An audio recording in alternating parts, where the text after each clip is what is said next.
Capturan a presuntos responsables de atentado terrorista en Zona 1 capitalina. Ministro de Gobernación asegura que han disminuido los hechos sangrientos. Virus del Zika se expande sin control por el noroccidente del país. Pena de muerte, una opción para combatir la delincuencia. Agentes de la Policía Nacional Civil emboscados en Santa Elena, Varillas. Autoridades indígenas azotan a presunto violador. Batalla campal en Retaluleu deja 35 intoxicados y 5 capturas. Papa Francisco señala opresión, maltrato y exclusión de grupos étnicos en México. Messi y compañía convierten al Barcelona en el mejor de los últimos tiempos. Inicio de semana y bienvenidos a una hora de información comprobada. Buenas noches.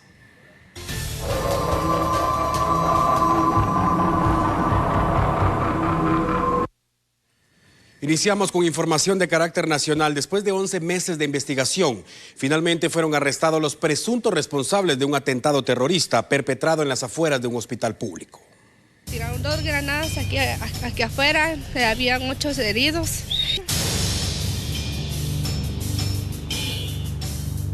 Viera cómo se oyó, esto fue duro esto.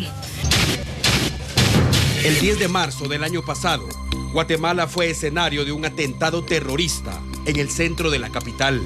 Eran las 9 de la mañana cuando el terror reinó en las afueras del Hospital General San Juan de Dios. Según el reporte oficial, desde un vehículo lanzaron una granada de fragmentación y dispararon contra personal del sistema penitenciario que trasladaba a Marlon Alexander Ochoa Mejía, uno de los líderes de la Mara 18. 2 versiones surgieron ese día. La primera, que se trataba de miembros de la Mara Salvatrucha intentando asesinar a Ochoa Mejía. Y la segunda, que integrantes de la Mara 18 pretendían rescatarlo. Marlon Alexander Ochoa terminó ileso, pero 35 personas resultaron gravemente heridas. 4 de ellas fallecieron más tarde. Lanzar un artefacto explosivo en las afueras de un hospital público es una barbarie. Estamos hablando de personas sin escrúpulos, cobardes e irracionales, que ponen en riesgo la vida de pacientes, incluyendo niños, médicos, comerciantes y visitantes del centro asistencial. Horas después del atentado, se confirmó que los atacantes abandonaron un vehículo en la zona 3 capitalina y parecía que su captura era inminente. Pero no fue así. Debieron pasar más de 11 meses para que finalmente el Ministerio Público ofreciera resultados positivos. Y hoy, la policía cumplió con realizar 17 allanamientos. El resultado de las acciones es la incautación de más de 17,000 quetzales.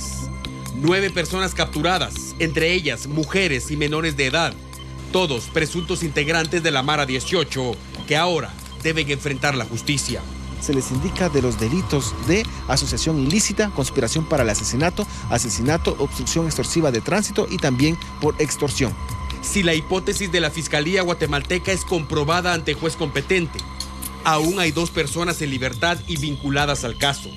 Pero lo más importante es que si el Ministerio Público demuestra la culpabilidad de los señalados, estamos hablando de personas con un perfil psicológico dañado, terroristas, a quienes no les tiembla el pulso cuando se trata de asesinar, delincuentes que si regresan a las calles representan un peligro para la sociedad y merecen que se dicte sentencia condenatoria ejemplar. Pero si no tienen nada que ver con el atentado, mañana estarán en la calle y el caso continuará sin avances.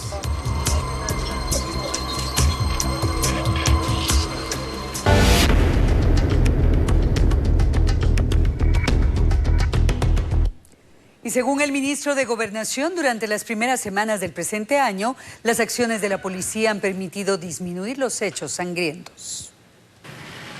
En los primeros 46 días de este año, la sociedad guatemalteca ha sido testigo de 43 atentados armados contra el transporte público, con saldo de más de 35 personas fallecidas, sin olvidarse de los heridos que continúan en un hospital. Los asaltos a mano armada continúan sin parar. Motoristas golpean el vidrio de personas en automóvil, insultan y exigen pertenencias de valor. Los extorsionistas siguen entregando teléfonos móviles y le ponen precio a la vida. Los delincuentes incluso ordenan y ejecutan ataques armados contra agentes de la policía dando muestra del irrespeto por las autoridades. Las víctimas son personas de la tercera edad, mujeres, niños, no importa. Los grupos al margen de la ley tienen de rodillas a la sociedad guatemalteca y la responsabilidad de solucionar ese problema por mandato constitucional es del Ministerio de Gobernación. Pero el actual titular de esa cartera tiene otra idea sobre los hechos sangrientos ocurridos en las primeras semanas de 2016. En el mismo periodo del año pasado, comparado con el de este año, existen o han ocurrido 56 muertes menos. Eso nos reporta al día sábado un 9% menos en materia de violencia homicida. Según el funcionario, los retenes en la ciudad capital y otros puntos de alta criminalidad están siendo efectivos y reduciendo los índices delincuenciales. ¿Usted qué cree?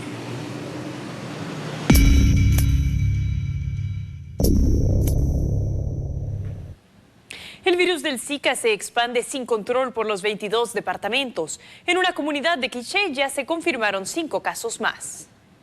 Autoridades de salud confirman un brote de casos del virus Zika en el departamento del Quiché, específicamente en el municipio de Pachalum.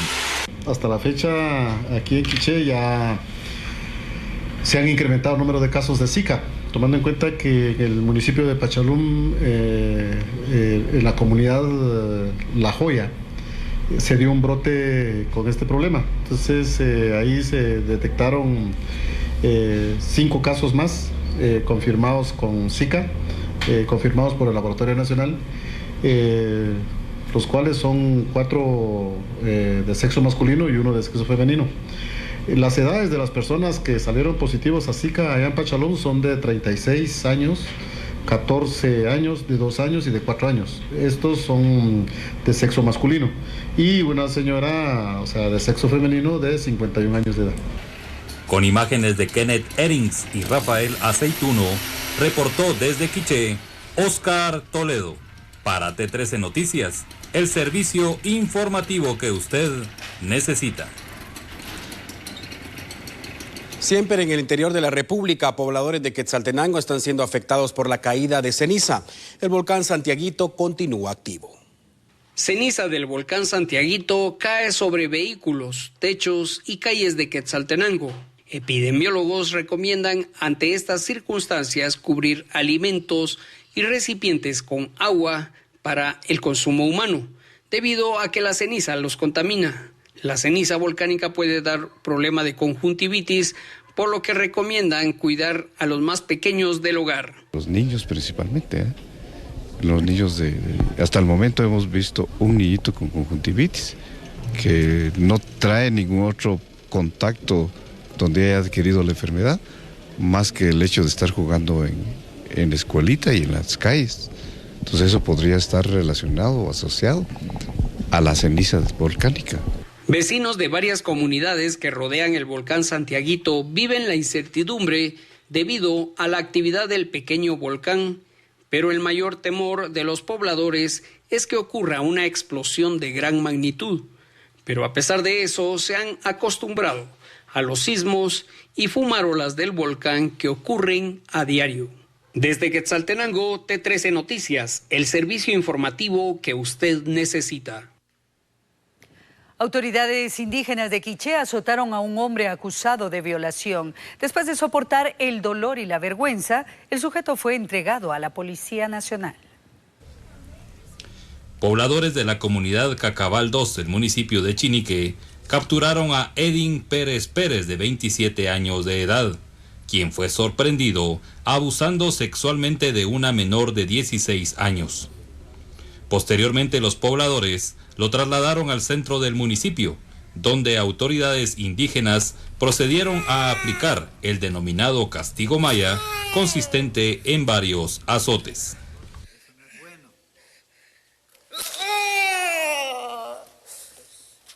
Al que pues la autoridad indígena acudió a verificar los hechos. Efectivamente, el sindicado estaba detenido por los comunitarios.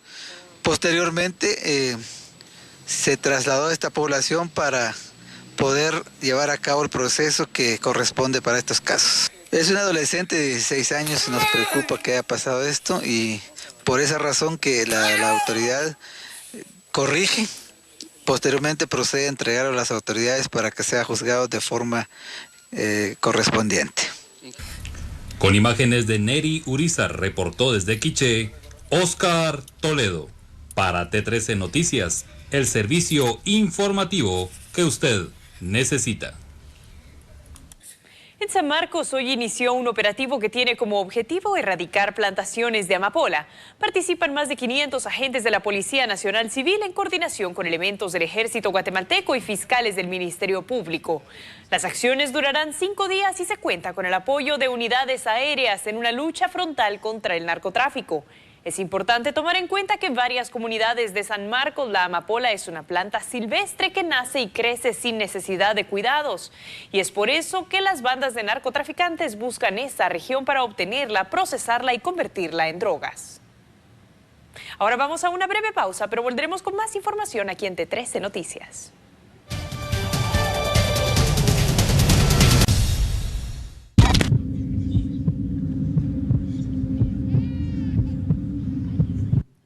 Estamos de regreso y continuamos con la información. Y en el Congreso de la República se habla de la posibilidad de reactivar la pena de muerte como castigo para algunos delitos. Queremos saber qué piensa usted sobre este tema y lo invitamos a que envíe sus comentarios a través de las redes sociales.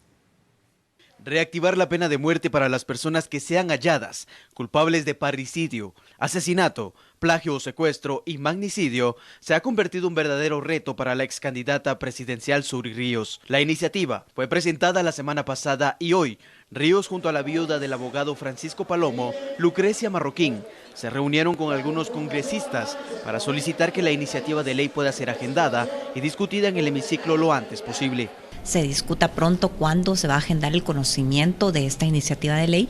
Precisamente hoy que ya vemos que en varios medios de comunicación y en el Twitter también, más del 85% de los guatemaltecos están de acuerdo con que se aplique la pena de muerte. O sea, nosotros ya la tenemos en nuestra legislación y los guatemaltecos quieren que se aplique porque sabemos que es parte de la ley y que es una sentencia contundente que puede servir de disuasivo. Suri Ríos asegura que con la aprobación de la legislación, la incidencia criminal en Guatemala se reduciría considerablemente y el número en la tasa de asesinatos que ocurren a diario en Guatemala.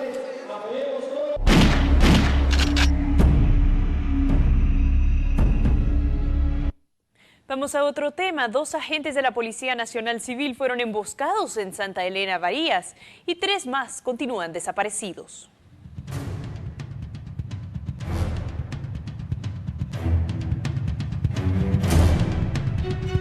Un ataque armado en contra de agentes de la Policía Nacional Civil en Santa Elena, Varillas, Villa Canales, dejó un agente fallecido y otro gravemente herido cuando custodiaban la residencia de la madre de un asesor del Ejecutivo.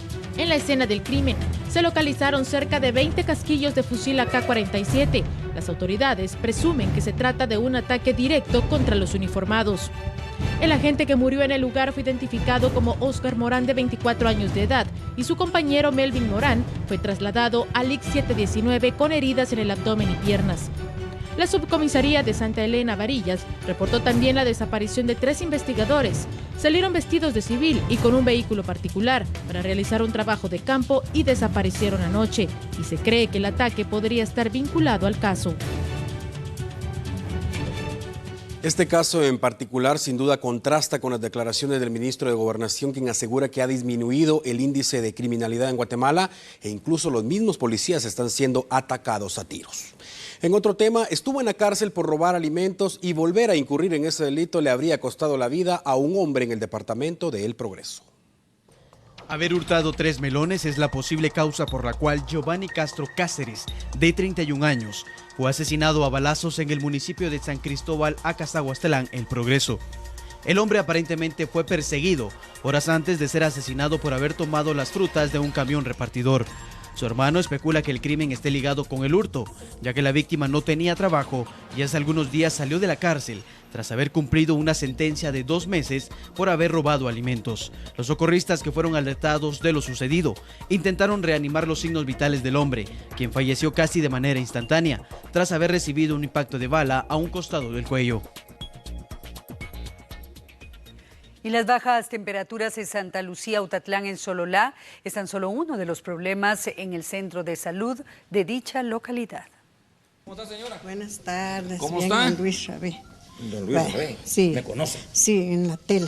Veo que viene usted aquí a consulta. Sí, a consulta, y nosotros queremos apoyo para nuestro centro de salud también porque no hay medicina.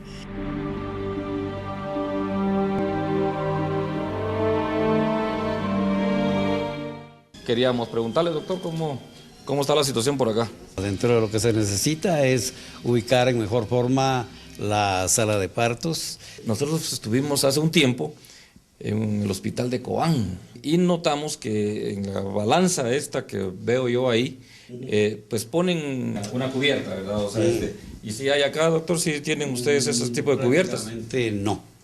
¿A cuánto llega aquí la temperatura, doctor, cuando está muy baja? Yo pensaría que llega a 1 grado. 0 grados, ¿y eso? Sí.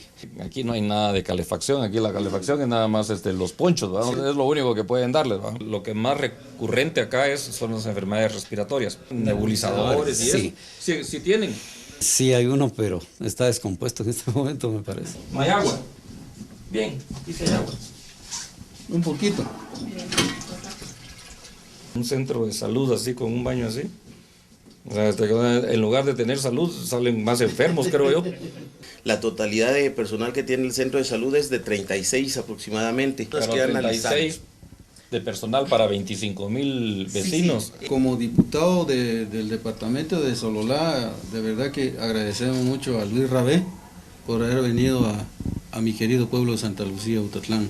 Nosotros como diputados, no solamente es estar allá en el hemiciclo y estar aprobando leyes. Vamos a hablarle a las autoridades de salud, nosotros, esa es nuestra labor. Y él también ha puesto la cara por el país, ¿verdad? Y el único, yo me gusta que veo por la televisión y lo felicito, que Dios le dé fuerza y ánimo para poder seguir luchando. ¡Que Dios lo bendiga, Luis! ¡Solo usted!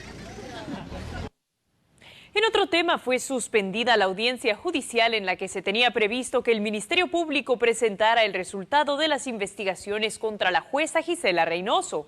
La Fiscalía no cumplió con su trabajo y ahora la diligencia debe ser reprogramada por el Juzgado Segundo de Instancia Penal. La juzgadora goza de libertad condicional y el Ministerio Público la acusa de enriquecimiento ilícito. La base para sustentar la acusación y solicitar que sea enviada a juicio es que el patrimonio de Reynoso no concuerda con el salario del organismo judicial y lo que ganaba como catedrática universitaria. En otro juzgado, el Ministerio Público llamó a un testigo protegido que declaró en contra de personas acusadas de extorsión y asesinato. En el juicio contra supuestos integrantes de la Mara 18, hoy un testigo protegido por el Ministerio Público declaró cubierto con un gorro pasamontañas, lentes oscuros y una chumpa. Relató ante la terna de jueces cómo fue ordenado y perpetrado el asesinato de un hombre que se ganaba la vida como repartidor de gas propano y que se negó a entregar el dinero exigido de la extorsión. Además, aseguró que si un pandillero quiere ocupar un puesto jerárquico en la estructura criminal, debe asesinar a varias personas. Según las pruebas presentadas por la Fiscalía, los acusados son los responsables de haber matado a por lo menos una decena de personas y extorsionado a varios pilotos y comerciantes del departamento de Guatemala. Se dice que los supuestos pandilleros recibían órdenes de varios hombres recluidos en el sector 11 del preventivo para varones de la zona 18. Y en otras noticias, el proceso penal que se ventila en contra de personas acusadas de liderar una red de corrupción que mantuvo el control de las cárceles guatemaltecas continúa estancado. Para hoy, se tenía contemplado que el Ministerio Público realizara la acusación formal contra los implicados de pertenecer a la supuesta red de corrupción en cárceles, donde figura el exdirector del sistema penitenciario Edgar Camargo y el capitán Byron Lima. Sin embargo, el abogado defensor de Lima, Moisés Galindo, se excusó ante el juzgado por motivos de estar litigando en otro proceso penal, por lo que imposibilitaba asistir a la audiencia, que fue suspendida por el juez Miguel Ángel Gálvez. Pero antes, Gálvez conoció algunas solicitudes. Edgar Camargo solicitó la devolución de 2 computadoras propiedad de sus hijos, en las que se encontraba el trabajo de tesis de uno de ellos, y desde hace un año no se ha podido graduar a causa de ello, además de la devolución de varias armas de fuego decomisadas en su vivienda. Byron Lima solicitó la devolución de un vehículo blindado para la protección de su familia, ya que según indicó, se decomisaron 11 propiedades y 35 vehículos que no le pertenecen y están a nombre de terceros. El juez Miguel Ángel Gálvez emplazará a la Fiscalía de Extinción de Dominio para que informe sobre los bienes que han sido incautados a Byron Lima y a Edgar Camargo, como parte de las investigaciones en su contra.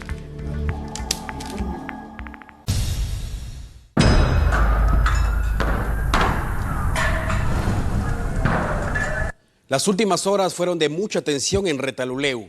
Pobladores de esa región se enfrentaron contra un contingente antidisturbios de la Policía Nacional Civil y más de 30 personas resultaron con síntomas de intoxicación. Además, 5 terminaron en la cárcel.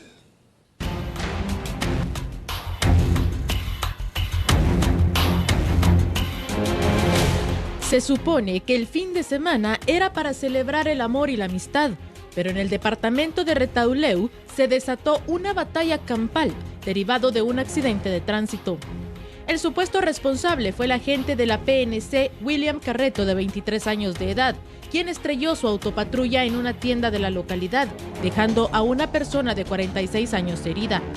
En ese momento, los pobladores trataron de capturar al agente, al que señalaron de estar en estado de ebriedad, quien se resguardó en la comisaría, y fue entonces cuando empezó el enfrentamiento. Era tanto el enojo de los pobladores que fue necesaria la presencia de la unidad antimotines de la Policía Nacional Civil, ya que pretendían vapulear al uniformado. Más de 35 personas tuvieron que abandonar sus viviendas debido a que aspiraron el gas lacrimógeno. Entre los afectados, 4 niños y una mujer embarazada, que fueron atendidos por los cuerpos de socorro en el salón municipal. Un grupo de vecinos trató de parar el enfrentamiento portando la bandera de Guatemala, pero el intento fue inútil, ya que los manifestantes exigían justicia. La pelea terminó en horas de la madrugada, con 5 personas capturadas y más de 35 intoxicados.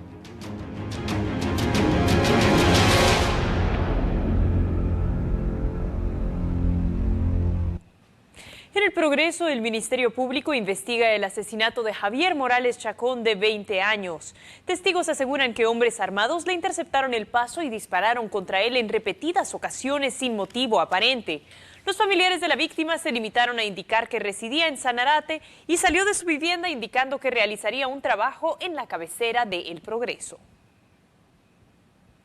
Y las autoridades investigan el asesinato de un líder religioso al sur del país. Las primeras líneas de investigación señalan que se habría negado a un asalto. En su trayecto de retorno a casa, Ambrosio Juárez Dueñas, de 30 años, fue asesinado a balazos en un sector del municipio de La Cintal, Retaluleu. Oponerse a entregar sus pertenencias a un grupo de pandilleros que le interceptaron el paso habría sido la causa por la cual dispararon en su contra. Vecinos del sector indicaron que el hombre era una persona honrada y tenía varios años de asistir a una iglesia de la localidad. Es diácono de la iglesia. Pues que haya justicia, hermano, porque ya es mucho, ya la delincuencia ya es mucho en nuestro país y lo que queremos es que haya justicia. La hipótesis de haber sido asesinado por un asalto se refuerza después que las autoridades confirmaran que las pertenencias de la víctima no fueron localizadas en la escena del crimen. Y en la zona 21 de la ciudad capital ocurrió una manifestación para exigir que el Ministerio de Educación Pública ofrezca solución a la crisis que enfrenta una escuela de ese sector. Alumnos, maestros y padres de familia salieron a manifestar su descontento por la falta de atención del Ministerio de Educación a sus demandas. Entre las denuncias destaca la falta de maestros, falta de material didáctico y, por si fuera poco, la falta de luz, agua potable y escritorios para más de 700 alumnos de la colonia Justo Rufino Barrios en la zona 21. El problema aquí es de que los compañeros se están jubilando y ya no nos mandan los compañeros, ¿verdad? Lo que estamos pasando es la falta de escritorios Cuando llueve también se entra mucha agua, que nos cortan la luz, nos cortan el agua, la falta de maestros. Lo malo de la falta de maestros es que no salimos bien capacitados. No llevamos, por ejemplo, no llevamos música, no llevamos la clase de danza, no llevamos teatro. Hay muchas materias que no estamos llevando que son muy importantes para nosotros. Esta situación afecta directamente a los alumnos, quienes incluso han tenido que dejar sus cursos favoritos por falta de docentes. De falta de escritorios, falta de docentes y además de falta de material didáctico, ¿verdad? También hace unos días pues nos cortaron la luz, eso nos afecta mucho, porque la verdad ya no se puede trabajar administrativamente y también nuestro centro educativo funciona con cisterna. Ya no tenemos agua y aquí funcionan 2 jornadas. Lo más importante es la luz, porque hubo una temporada que se fue la luz porque la cortaron por falta de pago y que tuvimos que estar saliendo temprano después de recreo y nos perdíamos bastantes periodos. El instituto cuenta con 2 jornadas de estudio y por falta de agua potable y electricidad han tenido que suspender las clases en la segunda jornada. Además que varios niños han faltado a clases por la falta de escritorios y quienes llegan deben recibir los cursos en el suelo, por lo que hacen un llamado a las autoridades para ser atendidos.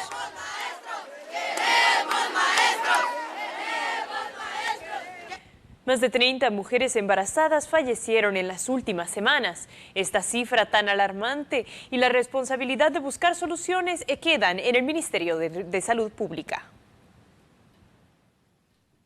De acuerdo al informe de una organización de salud, en lo que va del presente año, la mortalidad materna en Guatemala registra 36 decesos de mujeres. Además de lo alarmante de la cifra, las muertes pudieron evitarse. El documento también señala lo preocupante que resultan los embarazos de menores de edad por la falta de planificación familiar. En el marco de los embarazos en niñas y adolescentes, 5.600 embarazos entre 10 y 14 años, lo que es considerado embarazos secundarios a violencia sexual, y 76.000 embarazos entre 15 y 19 años. Esos indicadores nos hacen pensar que sí necesita Guatemala y necesita el Ejecutivo implementar estrategias y acciones para reducir estas muertes maternas y para prevenir los embarazos en adolescentes. Además, recalcaron que parte de la crisis hospitalaria se debe a la ausencia de programas de salud preventivos, como las jornadas de vacunación. En realidad la crisis también tiene que ver con el primer y el segundo nivel de atención. Tiene que ver con que las mujeres que buscan un método de planificación familiar no lo encuentren, tiene que ver con desnutrición, con que no hayan vacunas o los niños ahora no tengan su esquema de vacunación completo. Y en otro orden de noticias, aunque la temperatura subió este día, el pronóstico de los expertos señala que en 48 horas el país será afectado por otro frente frío. Y justo cuando se empezaba a sentir un poco de calor en el territorio nacional y el abrigo era más ligero, autoridades del INSIBUMEN pronostican el ingreso de un frente frío el próximo miércoles. Aunque según los expertos, las temperaturas en las próximas horas serán cálidas, es recomendable salir abrigados y estar preparados, ya que podrían presentarse algunas lloviznas en diferentes puntos del país.